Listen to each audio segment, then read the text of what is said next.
We actually did a whole house renovation when we bought the property, but I really wanted to bring, more of a sense of family, more of a sense of joy into the house.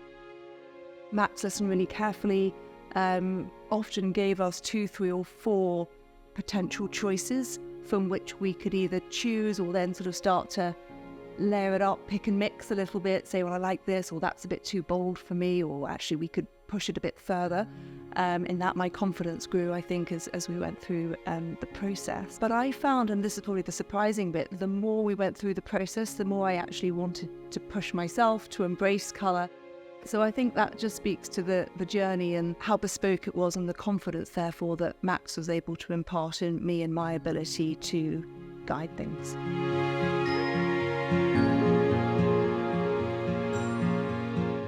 Now we have a completed drawing room, which for me strikes the right balance of something that feels calm, feels elegant, feels like adult, entertaining space, but at the same time, it feels like a home.